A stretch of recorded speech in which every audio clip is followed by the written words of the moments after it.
Hi friends, welcome to ഡൊമിനിയോ ദീപക്സ്. ഈ ആസാദ് സ്റ്റാർ അല്ലെങ്കിൽ ആസാദ് ഹോട്ടൽ എന്ന് കേൾക്കുന്ന ഉടനെ നമ്മുടെ മനസ്സിലേക്ക് ഓടി വരുന്നത് പലതരത്തിലുള്ള ബിരിയാണി അല്ലെങ്കിൽ പലതരത്തിലുള്ള മട്ടൺ അല്ലെങ്കിൽ ചിക്കൻ ഡിഷസ് ഒക്കെയാണ്.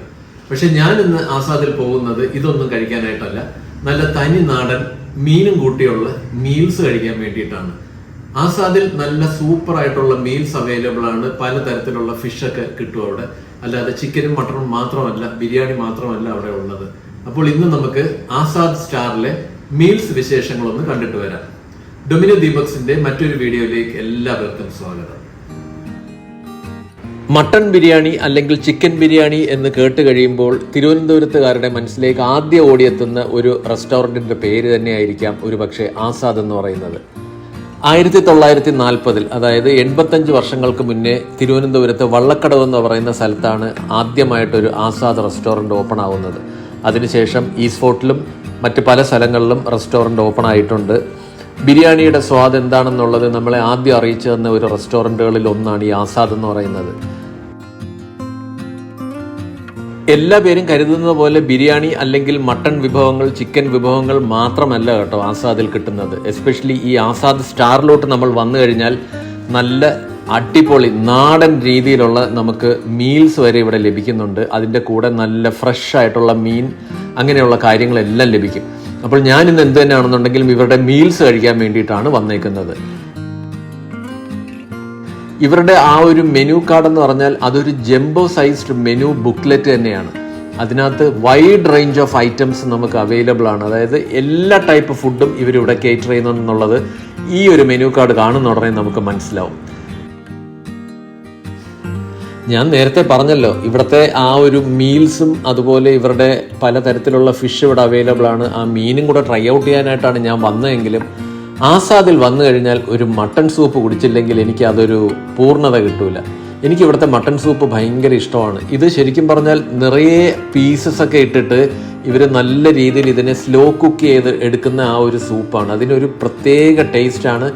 അത് കൊണ്ടുവെക്കുമ്പോൾ തന്നെ ഒരു പ്രത്യേക ഫ്ലേവർ നമുക്ക് കിട്ടും. എനിക്ക് ശരിക്കും പറഞ്ഞാൽ ഈ ഒരു സൂപ്പ് ഭയങ്കര ഇഷ്ടമാണ്. അപ്പോൾ എപ്പോൾ ആസാദിൽ വന്നു കഴിഞ്ഞാലും ഒരു മട്ടൺ സൂപ്പിൽ തന്നെയായിരിക്കും ഏത് ഭക്ഷണം കഴിച്ചാലും ഞാൻ ആദ്യം തുടങ്ങുന്നത്. അപ്പോൾ ഇന്നും ഞാൻ ആ പതിവ് തെറ്റിക്കുന്നില്ല. നമുക്ക് ഈ ഒരു മട്ടൺ സൂപ്പ് ഒന്ന് കുടിക്കാം. ഇതിൻ്റെ ടേസ്റ്റ് എനിക്ക് കൃത്യമായിട്ട് അറിയാം, എന്നാലും ഞാൻ ഒന്ന് കുടിക്കട്ടെ. കിഡിലൻ ടേസ്റ്റ് എന്ന് പറഞ്ഞാൽ ആ പീസൊക്കെ ഉണ്ടല്ലോ, നല്ല രീതിയിൽ അതിനകത്ത് കിടന്ന് വളരെ സ്ലോ ആയിട്ട് കുക്ക് ചെയ്തിട്ട് ഉണ്ടാക്കിയേക്കുന്ന ഒരു സൂപ്പാണ്. അപ്പോൾ അതിൻ്റേതായിട്ടുള്ള ആ ഒരു ട്രഡീഷണൽ ആയിട്ടുള്ള രീതിയിൽ ചെയ്തേക്കുന്നതുകൊണ്ട് അതിൻ്റെ ആ ഒരു ടേസ്റ്റ് ഉണ്ട്. ആ പീസൊക്കെ ഇങ്ങനെ മെൽറ്റ് ചെയ്ത് പോവുകയാണ്. നമുക്കത് ഭയങ്കരമായിട്ട് ഇഷ്ടപ്പെടും. നിങ്ങൾ ഇവിടെ വന്നു കഴിഞ്ഞാൽ ഇവരുടെ ആ ഒരു മട്ടൺ സൂപ്പ് ഉറപ്പായിട്ടും ട്രൈ ഔട്ട് ചെയ്യണം. ഒരു സൂപ്പർ ആ ഒരു ഐറ്റം തന്നെയാണ്. മീൽസിന് മുന്നേ ഞങ്ങളൊരു സ്റ്റാർട്ടറും കൂടെ പറഞ്ഞായിരുന്നു. കാര്യം ഷിഗയ്ക്ക് സൂപ്പിൽ വലിയ താല്പര്യമില്ലാത്തതുകൊണ്ട് ഞങ്ങളൊരു ചിക്കൻ 65 ആണ് ഓർഡർ ചെയ്തേക്കുന്നത്. നല്ലൊരു രീതിയിൽ തന്നെയാണ് അവരതിനെ പ്രസൻറ്റ് ചെയ്തേക്കുന്നത്. ഏകദേശം ഒരു 7-8 പീസ്, ഒരു മീഡിയം സൈസിലുള്ള പീസസ് ആണ് അവർ തന്നേക്കുന്നത്. അതിൻ്റെ കൂടെ കുറച്ച് ഒണിയൻ റിങ്സും അതുപോലെ ലൈം പീസും ഒക്കെ തന്നിട്ടുണ്ട്. അതുപോലെ അതിനകത്ത് ഗ്രീൻ പീസും ഒക്കെ ഇട്ടിട്ടുണ്ട്. അപ്പോൾ ഇതൊന്ന് കഴിച്ചു നോക്കട്ടെ. നല്ല ചൂടുണ്ട് കേട്ടോ, പക്ഷെ നല്ല ടേസ്റ്റ്. നല്ല രീതിയിൽ അതിനെ മാരിനേറ്റ് ചെയ്ത് വെച്ചേക്കുന്ന ആ ഒരു ചിക്കൻ 65 ആണ്. അത് നമുക്ക് കഴിക്കുമ്പോൾ തന്നെ മനസ്സിലാവും. മസാലയൊക്കെ നല്ല രീതിയിൽ അതിനകത്ത് പിടിച്ചിട്ടുണ്ട്. പുറമേ നല്ല ക്രിസ്പി ആണെന്നുണ്ടെങ്കിലും അത് നല്ല ജ്യൂസി ആയിട്ടാണ് ആ ചിക്കൻ പീസസ് ഒക്കെ ഇരിക്കുന്നത്. സൂപ്പർ ഐറ്റമാണ് കേട്ടോ. നല്ല രീതിയിൽ അതും ഞങ്ങൾക്ക് ഇഷ്ടപ്പെട്ടിട്ടുണ്ട്. അപ്പോൾ പ്രധാനപ്പെട്ട മീൽസ് ഇതുവരെ സ്റ്റാർട്ട് ചെയ്തിട്ടില്ല. അതിനു മുന്നേ എന്ത് തന്നെയാണെന്നുണ്ടെങ്കിലും ഈ സൂപ്പും അതുപോലെ ഈ ചിക്കൻ 65 ഒന്ന് ട്രൈ ഔട്ട് ചെയ്യാമെന്ന് വിചാരിച്ചു. സൂപ്പും സ്റ്റാർട്ടേഴ്സും ഒക്കെ കഴിച്ചു കഴിഞ്ഞ ഉടനെ അവർ നമുക്ക് ആ ഒരു ചോറ് സെർവ് ചെയ്തിട്ടുണ്ട്. ചോറും ചമ്മന്തിയും ഒരു പിക്കിൾസ് ഉണ്ട്, അതുപോലെ മീൻ കറി തന്നിട്ടുണ്ട്. പിന്നെ ഒഴിക്കാനായിട്ട് പരിപ്പ്, സാമ്പാർ, അതുപോലെ രസം തന്നിട്ടുണ്ട്. ഇത് കൂടാതെ മോരല്ല തന്നേക്കുന്നത്, കട്ടിത്തൈരാണ്. അതിനകത്ത് പച്ചമുളകൊക്കെ ഇട്ടിട്ടുണ്ട്. പിന്നെ കപ്പയുണ്ട്, ഒരു തോരൻ, അതുപോലെ അവിയൽ. ഇത് കൂടാതെ ഒരു പായസവും സെർവ് ചെയ്യുന്നുണ്ട്. അപ്പോൾ ഇത്രയും ഐറ്റംസിൻ്റെ കൂട്ടത്തിൽ ഞങ്ങൾ ഒരു കരിമീൻ, സ്പെഷ്യലായിട്ടൊരു കരിമീൻ ഫ്രൈ ഓർഡർ ചെയ്തിട്ടുണ്ട്. അതുപോലെ പിന്നെ നെത്തോലി ഫ്രൈയും. അത് ഇവിടുത്തെ സീനിയർ ക്യാപ്റ്റനായ ശ്രീ റഷീദ് പറഞ്ഞ അനുസരിച്ചാണ് ഞങ്ങൾ ഈ നെത്തോലി ഫ്രൈ ഓർഡർ ചെയ്തേക്കുന്നത്. അദ്ദേഹം ഞങ്ങളോട് പ്രത്യേകം പറഞ്ഞു ഇവിടുത്തെ നെത്തോലി ഫ്രൈ നല്ല ക്രിസ്പിയാണ്. പറഞ്ഞതുപോലെ തന്നെയാണ് കേട്ടോ, നല്ല മുരുമുരായിരിക്കുന്നു, നല്ല അടിപൊളി ടേസ്റ്റാണ്. ഓവർ സൈസ്ഡ് ആയിട്ടുള്ള ആ നെത്തോലി അല്ല, പക്ഷേ ഇതും നേരത്തെ തന്നെ മാരിനേറ്റ് ചെയ്ത് വെച്ചേക്കുന്ന ഒരു ഐറ്റം ആണെന്ന് കഴിക്കുമ്പോൾ തന്നെ മനസ്സിലാവും. വെറുതെ നമുക്ക് കഴിച്ചുകൊണ്ടിരിക്കാം, ആ രീതിയിലുള്ള ടേസ്റ്റാണ്. സൂപ്പറായിട്ടുണ്ട്. കുത്തരി ചോറ് തന്നെയാണ് ഇവര് റെഡിയാക്കി വെച്ചേക്കുന്നത്. അപ്പൊ അതിന്റെ കൂടെ തൈര് മുളകും പിന്നെ കട്ടിച്ചമ്മന്തിയും ഉണ്ട്. അപ്പൊ ഇവര് നമുക്ക് തരുന്ന അച്ചാർ എന്ന് പറയുന്നത് നാരങ്ങയോ മാങ്ങയോ അങ്ങനെയൊന്നുമല്ല, മീൻ അച്ചാറാണ്. ഞാൻ ചോദിച്ചപ്പോൾ അത് നെയ്മീൻ ചൂരയാണെന്നാണ് പറഞ്ഞത്. ഏതായാലും നമുക്ക് ആദ്യം ഈ പരിപ്പും പപ്പടവും കൂടെ ചേർത്തിട്ട് ചോറൊന്ന് കഴിക്കാം. കാര്യം പരിപ്പും സാമ്പാറും എല്ലാം അവൈലബിൾ ആണ്. അപ്പൊ ആദ്യം നമുക്ക് എന്താണെങ്കിലും ഈ പരിപ്പും പപ്പടവും കൂടെ ചേർത്തിട്ട് തന്നെ കഴിക്കാം ചോറ്. അത്യാവശ്യം നല്ല ക്വാണ്ടിറ്റി ഉണ്ട് കേട്ടോ എല്ലാം. ഇതൊരു തനി നാടൻ ടേസ്റ്റിൽ തന്നെയുള്ള ആ ഒരു പരിപ്പാണ് ഇവര് പ്രിപ്പയർ ചെയ്തേക്കുന്നത്. പിന്നെ മീൻ അച്ചാർ ഒരു വെറൈറ്റി ഐറ്റം ആണ് കേട്ടോ, നല്ല ടേസ്റ്റ് ഉണ്ട്. അതിന് നല്ല പുളിയും നല്ല എരിവും എല്ലാം കൂടെ ചേർന്നിട്ടുണ്ട്, അടിപൊളി ടേസ്റ്റാണ്. ഇവർ തൊടുകറികളായിട്ട് നമുക്ക് തന്നേക്കുന്നത് ഒരു തോരനുണ്ട്, അത് കൂടാതെ പിന്നെ അവിയലും തന്നിട്ടുണ്ട്. അപ്പം ഇതെല്ലാം എന്താണെന്നുണ്ടെങ്കിൽ നമുക്ക് ചോറിൻ്റെ കൂടെ കൂട്ടി ഒന്ന് കഴിക്കാം. എല്ലാ കറികളും അതുപോലെ ചോറും എല്ലാം എനിക്ക് തോന്നുന്നത് ഇപ്പം ഞാനാണ് കഴിക്കാൻ വരുന്നതെങ്കിൽ എനിക്കും ചിക്കയ്ക്കും കൂടെ കഴിക്കാനായിട്ടുള്ള ആ ഒരു ക്വാണ്ടിറ്റി ഇവിടെ അവൈലബിൾ ആണ്. എന്ത് തന്നെയാണെന്നുണ്ടെങ്കിൽ ഈ നെത്തോലി ഫ്രൈ ഇന്നത്തെ താരമാണ് കേട്ടോ, ഇതൊരു കിടു ഐറ്റമാണ്. അപ്പം നമ്മുടെ ഇവിടുത്തെ സീനിയർ ക്യാപ്റ്റനായ ശ്രീ റഷീദിന് ഒരു സ്പെഷ്യൽ താങ്ക്സ് ഉണ്ട് ഇത് സജസ്റ്റ് ചെയ്തതിന്. ഇനി ഞാൻ ഇവരുടെ ആ ഒരു സാമ്പാർ ഒന്ന് കഴിച്ചു നോക്കാം. നിറയെ വെജിറ്റബിൾസ് ഒക്കെ ഉണ്ട് കേട്ടോ ഈ സാമ്പാറിനകത്ത്. സാമ്പാറും കൊള്ളാം, നല്ല ടേസ്റ്റാണ്.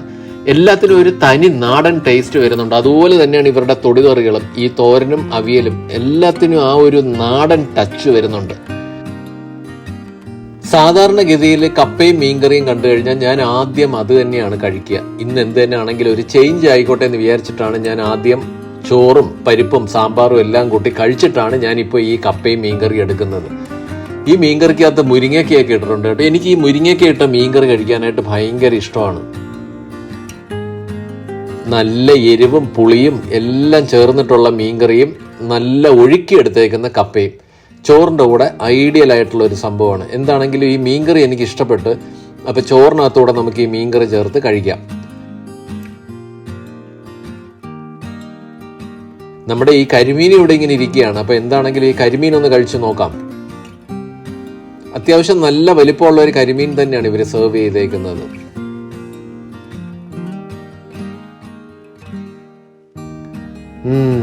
അടിപൊളി ടേസ്റ്റ് കേട്ടോ, എനിക്ക് നല്ല രീതിയിൽ ഇഷ്ടപ്പെട്ടു. നല്ല അത്യാവശ്യം വലിപ്പമുള്ള ഒരു കരിമീൻ ആയതുകൊണ്ട് തന്നെ അതിന് അത്യാവശ്യം നല്ല ടേസ്റ്റ് ഉണ്ട്. പിന്നെ മസാലയൊക്കെ നല്ല രീതിയിൽ അതിനകത്ത് മാരിനേറ്റ് ചെയ്ത്, അത് നല്ലതുപോലെ മീൻ വരഞ്ഞിട്ട് അതിനകത്ത് മാരിനേറ്റ് ചെയ്ത് എടുത്ത് വെച്ചേക്കുന്ന കരിമീനാണ്. അപ്പോൾ അതിൻ്റേതായിട്ടുള്ള ഒരു പ്രത്യേകത അതിനുണ്ട്. ഇവരുടെ ഈ ഒരു നെത്തോലി ഫ്രൈ ഉണ്ടല്ലോ, ഇത് ശരിക്കും പറഞ്ഞാൽ ഒരു 3-4 പേർക്ക് നല്ല സഫീഷ്യൻ്റ് ആയിട്ട് കഴിക്കാനുള്ള ക്വാണ്ടിറ്റി ഉണ്ട് ഇവരുടെ ഈ ഒരു പ്ലേറ്റ് നെത്തോലി ഫ്രൈ എന്ന് പറയുന്നത്. ശിഖ ഇവിടുന്ന് ഇവരുടെ തനതായിട്ടുള്ള ആ ഒരു ചിക്കൻ ബിരിയാണി അല്ലെങ്കിൽ അപ്പവും ഇവരുടെ മട്ടൺ, പല തരത്തിലുള്ള മട്ടൺ കറികൾ ഇവിടെ അവൈലബിൾ ആണ്. ആ മട്ടൺ കറി കഴിക്കാം, അല്ലെങ്കിൽ ചപ്പാത്തിയും ചിക്കൻ കറിയും കഴിക്കാം എന്നുള്ളൊരു ഐഡിയ ആയിട്ടാണ് ഇവിടെ വന്നതെങ്കിലും ഇവരുടെ ഈ ഒരു ചോറും അതിൻ്റെ കറികളുടെ ആ ഒരു ക്വാണ്ടിറ്റി എന്ന് പറയുന്നത് ഞങ്ങളെപ്പോലുള്ള 2 ആൾക്കാർ വന്നു കഴിഞ്ഞാൽ അത്യാവശ്യം ഞങ്ങൾക്ക് 2 പേർക്കും സഫീഷ്യൻ്റ് ആയിട്ട് കഴിക്കാനായിട്ടുള്ളൊരു ക്വാണ്ടിറ്റിയാണ് ഇവരിവിടെ ശരിക്കും സെർവ് ചെയ്യുന്നത്. അപ്പം അതുകൊണ്ട് തന്നെ മറ്റ് ആഗ്രഹങ്ങളൊക്കെ മാറ്റി വെച്ചിട്ട് ശിഖയും ആ ചോറും ഇവിടുത്തെ കറികളുമാണ് കഴിക്കുന്നത്. നല്ല തക്കാളിയും കുരുമുളകും ഒക്കെ ഇട്ടേക്കുന്ന നമുക്ക് കഴിക്കാനും അതുപോലെ കുടിക്കാനും പാകത്തിനുള്ള രസമാണ് ഇവർ സെർവ് ചെയ്തേക്കുന്നത്. അതുപോലെ തന്നെ മോരിന് പകരം ഇവർ പച്ചമുളകൊക്കെ അരിഞ്ഞിട്ടേക്കുന്ന ആ ഒരു തൈരാണ് ഇവർ സെർവ് ചെയ്യുന്നത്. അത് നല്ല കട്ടി തൈരാണ്. അപ്പോൾ ഈ രസവും നല്ല ആ ഒരു ഫ്ലേവറിലാണ് അവർ ചെയ്തേക്കുന്നത്. അതുപോലെ ഈ തൈരിൻ്റെ കൂടെ ശരിക്കും ഈ പച്ചമുളകൊക്കെ ഉടച്ച് കഴിക്കുമ്പോൾ ഉണ്ടല്ലോ, അതുപോലെ ഇവരൊരു തൈര് മുളക് തന്നിട്ടുണ്ടായിരുന്നു. ഞാൻ ആ തൈര് മുളകും ഇവരുടെ പച്ചമുളകും എല്ലാം കൂടെ ഉടച്ചിട്ട് കഴിക്കുമ്പോൾ ആ മുളകിൻ്റെയൊക്കെ ആ ഒരു ഫ്ലേവറും കൂടെ ചേർത്തിട്ട് നമ്മൾ ആ ചോറ് കഴിക്കുമ്പോൾ ഉണ്ടാകുമ്പോൾ ആ ഒരു ടേസ്റ്റ് ഉണ്ടല്ലോ, അത് ഒരു രക്ഷയുമില്ല കേട്ടോ, നല്ല സൂപ്പറാണ്. എന്താണെങ്കിലും ഇവരുടെ തനതായിട്ടുള്ള ആ നാടൻ കറികളും അതുപോലെ നെത്തോലി ഫ്രൈയും കരിമീനും എല്ലാം കൂടെ ചേർത്തിട്ടുള്ള ഒരു സുഭിക്ഷമായിട്ടുള്ള ഒരു മീൽസ് തന്നെയാണ് ഞങ്ങൾ ഇവിടെ ആസാദിൽ നിന്ന് കഴിച്ചത്. മീൽസിൻ്റെ കൂടെ എല്ലാ ദിവസവും ഇവരിവിടെ പായസം സെർവ് ചെയ്യുന്നുണ്ട്. ഇന്ന് എന്ത് തന്നെയാണെന്നുണ്ടെങ്കിലും എൻ്റെ ഫേവററ്റ് ആയിട്ടുള്ള കടലപ്പായസമാണ് സെർവ് ചെയ്തേക്കുന്നത്. അതും നല്ല അടിപൊളി ടേസ്റ്റാണ്. ശിഖ മീൽസ് ഒക്കെ കഴിച്ചതിന് ശേഷം ഒരു ലൈം ജ്യൂസ് ആണ് കഴിക്കുന്നത്. ഞാൻ ഒരു ലൈം ടീ ആണ്, മിൻറ്റ് ലൈം ടീ. അപ്പോൾ ഇത്രയും നല്ലൊരു മീൽസ് ഒക്കെ കഴിച്ചതിന് ശേഷം ആ ഒരു മിൻറ്റ് ലൈം ടീയും കൂടെ കുടിക്കുമ്പം നമുക്ക് ആ ദഹനം എല്ലാം നല്ല പ്രോപ്പറായിട്ട് നടക്കും. ഞങ്ങൾ ഏതായാലും നല്ല രീതിയിൽ ഇവിടുത്തെ ഈ ഒരു മീൽസ് എൻജോയ് ചെയ്തിട്ടാണ് വീട്ടിലേക്ക് മടങ്ങുന്നത്. അപ്പം നല്ല കരിമീനും ഒക്കെ കൂട്ടി അതുപോലെ നല്ല നെത്തോലി ഫ്രൈയും എല്ലാം കൂടെ ചേർത്തിട്ടുള്ള ഒരു തനി നാടൻ മീൽസ് തന്നെയാണ് കഴിച്ചത്. നല്ല ഗ്യാരണ്ടി ആയിട്ടുള്ള ആ ഒരു മീൽസ് ആണ് അവർ തരുന്നത്. വളരെ നല്ല ടേസ്റ്റിയാണ്, എല്ലാം നല്ല നാടൻ ടേസ്റ്റിൽ പ്രിപ്പയർ ചെയ്തേക്കുന്ന ആ ഒരു മീൽസ് ആണ്. അപ്പോൾ ആസാദ് എന്ന് പറയുമ്പോൾ ബിരിയാണി മാത്രമല്ല, നല്ല സൂപ്പർ ആയിട്ടുള്ള മീൽസും നമുക്ക് കഴിക്കാനായിട്ട് സാധിക്കും. ഞാൻ പിന്നെ എപ്പോഴും ആസാദിൽ പോയി കഴിഞ്ഞാൽ അവരുടെ ആ ഒരു ട്രഡീഷണൽ ആയിട്ടുള്ള മട്ടൺ സൂപ്പ് ഉണ്ട്, അത് കഴിക്കാറുണ്ട്. അതുകൊണ്ടാണ് ഞാൻ ഇന്ന് മട്ടൺ സൂപ്പ് കഴിച്ചത്. അല്ലെങ്കിൽ ശരിക്കും പറഞ്ഞാൽ അവിടുത്തെ മീൽസ് കഴിച്ചു കഴിഞ്ഞാൽ അത് ഭയങ്കര, ഒരാൾക്കല്ല ഒരു 2 പേർക്ക് സുഖമായിട്ട് ഉണ്ണാൻ തരത്തിലുള്ള കറികളും അവരുടെ ബാക്കി റൈസും എല്ലാം അവൈലബിൾ ആണ്. ഞങ്ങൾ എന്ത് തന്നെയാണെന്നുണ്ടെങ്കിലും നല്ല രീതിയിലാണ് ഇവിടുത്തെ ഈ ഒരു മീൽസ് എൻജോയ് ചെയ്ത് കഴിച്ചത്. നിങ്ങൾക്കും ഞങ്ങളുടെ ഈ വീഡിയോ നല്ല രീതിയിൽ ഇഷ്ടപ്പെട്ടിട്ടുണ്ടെങ്കിൽ ഉറപ്പായിട്ടും ഈ വീഡിയോ ഒന്ന് ലൈക്ക് ചെയ്തേക്കണേ. അതുപോലെ ഞങ്ങളുടെ ചാനലായ ഡൊമിനിയോ ദീപക് സബ്സ്ക്രൈബ് ചെയ്തിട്ടില്ലാത്തവർ ഞങ്ങളുടെ ചാനലിൽ കൂടെ ഒന്ന് സബ്സ്ക്രൈബ് ചെയ്യുക. പിന്നെ നിങ്ങളുടെ ഫ്രണ്ട്സ് ആൻഡ് റിലേറ്റീവ്സിന് ഈ വീഡിയോ ഒന്ന് ഷെയർ കൂടെ ചെയ്ത് കൊടുക്കണം. നിങ്ങളുടെ വാല്യുബിൾ ആയിട്ടുള്ള കമന്റ്സ് കൂടെ തരിക. ഇൻസ്റ്റാഗ്രാമിൽ ഞങ്ങൾ ഫോളോ ചെയ്യുന്നില്ല എന്നുണ്ടെങ്കിൽ ഡൊമിനിയോ ദീപക്സ് എന്ന ഞങ്ങളുടെ പേജും കൂടെ ഒന്ന് ഫോളോ ചെയ്തേക്കുക. മറ്റൊരു സൂപ്പർ വീഡിയോയുമായിട്ട് അടുത്ത സൺഡേ രാവിലെ 11 മണിക്ക് ഞങ്ങൾ വീണ്ടും വരുന്നതായിരിക്കും. Till then bye.